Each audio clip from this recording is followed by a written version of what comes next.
My name is Curt Miner. I'm Senior Curator of History here at the State Museum of Pennsylvania. And I was a project curator for the exhibit behind me. It's called Pennsylvania Turnpike, America's First Superhighway. We opened this exhibit in October of 2015 to mark the 75th anniversary of the opening of the original section of the Pennsylvania Turnpike. When it opened on that date, October 1st, 1940, it was hailed as America's first superhighway and our country's answer to the German Autobahn.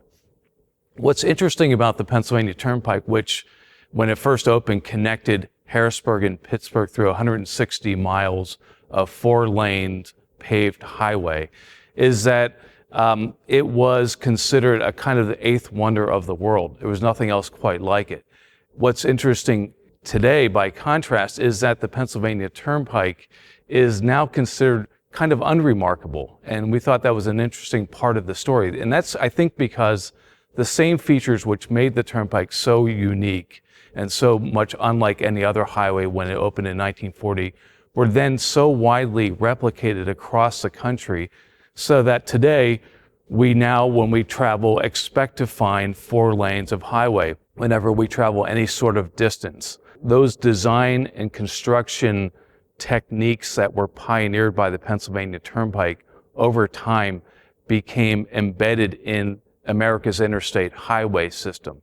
It was unique, and to really appreciate it, you have to understand what highway travel was like before the Pennsylvania Turnpike. The Pennsylvania Turnpike developed the formula that was widely copied across the rest of the country for what was considered a superhighway. Superhighway is a term that has fallen out of disuse, but when it was first introduced in the late 30s, it was intended to describe a kind of dream highway, as they would have called it at that time, that allowed for fast, safe, and efficient travel over long distances. Some of those features included straight paths or straight roadways with very low grade. It was flat through what was otherwise pretty rugged terrain. In the case of Pennsylvania, it was the Allegheny Mountains that the Pennsylvania Turnpike traversed. The Pennsylvania Turnpike was the first roadway that engineered around both man-made and natural obstacles to make highway travel fast, safe, and convenient. One of the stories we tell in this exhibit is the remarkable story of the building of the Pennsylvania Turnpike, which began in October of 1938. It took about 23 months to build the original 160-mile section. It has a really interesting backstory that takes us to the 1800s, the late 1800s, when a group of railroad men, William Vanderbilt in particular, decided to build a competitor railroad line to the Pennsylvania Railroad in the southern half of Pennsylvania. He called it the South Penn Railroad. Construction on that began in 1883 and went on for about 2 years. The project was never completed, but what it did was it created a right-of-way, and a series of important tunnels were partially bored in the 1880s that when the Pennsylvania Turnpike was reconceived in the late 1930s, engineers rediscovered and began working with, because it was determined that the best way to lay out the Pennsylvania Turnpike was to find the most direct route. When you consider the most direct route between Harrisburg and Pittsburgh, you unfortunately run across a series of ridges and mountains that make travel rather difficult.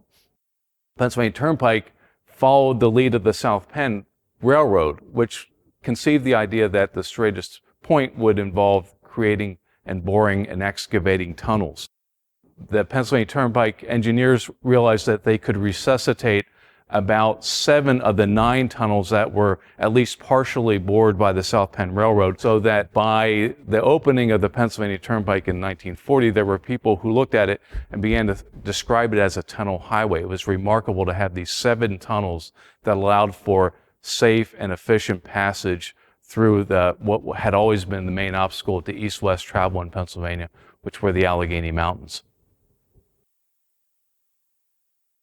So in addition to rehabilitating and widening and improving the partially bored tunnels from the South Penn Railroad, it was a really kind of an army of workers that went out into the Allegheny Mountains as part of the construction of the Pennsylvania Turnpike.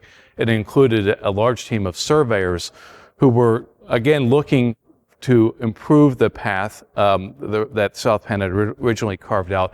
Also involved, at that point, identifying buildings that were in the right-of-way that had to be removed. We have some examples of that here.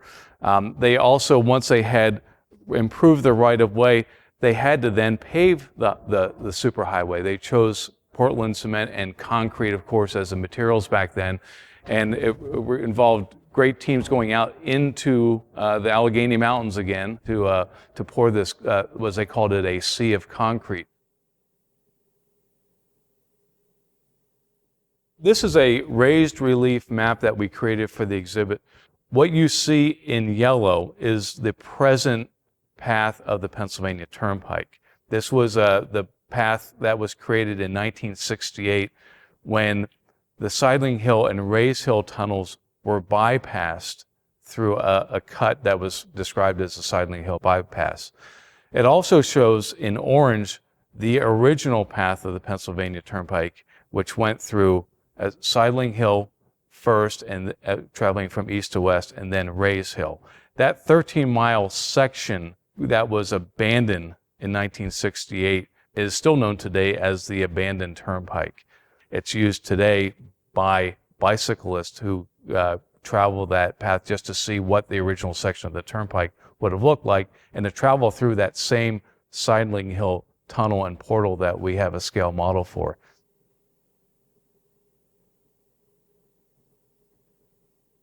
When the turnpike first opened, there were 10 designated entrances, and Irwin was one of them. And to access the turnpike, motorists would have driven by one of these toll booths and would have gotten their ticket for entry. We also included, as part of this centerpiece, this tableau, a 1948 Packard, which is sort of typical of the early vehicles that would have been traveling the turnpike when it first opened in the 1940s and into the 1950s. It's a family vehicle.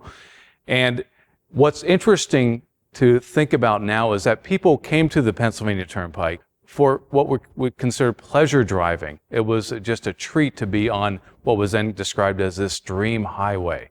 And we show here in this tableau what the kind of scenery people would have seen as they traveled down the turnpike and went through the toll booths, stopping at the travel service plazas, like where they might have encountered the Howard Johnson's restaurants, which were the chain that had the franchise on the turnpike. This is really one of my favorite parts of the display, because one of the strongest memories that people have when they talk about the experience of driving along the Pennsylvania Turnpike is stopping at one of the travel plazas for an ice cream cone at Howard Johnson's. In this part of the case, we have a sampling of the kinds of dishware that were used in Howard Johnson's, some of the plates, what you would have found there, an original menu. And of course, on that menu, the Howard Johnson's ice cream cones that almost everyone who traveled the turnpike in the 1940s and 50s and 60s remembered. That's because Howard Johnson's had the exclusive license to operate vending and restaurants along the Pennsylvania Turnpike. They maintained that from 1940 up until the early 1970s. So it's a really strong part of the Pennsylvania Turnpike experience. And it's really how Howard Johnson's really made a name for itself and really launched its national brand of highway restaurants.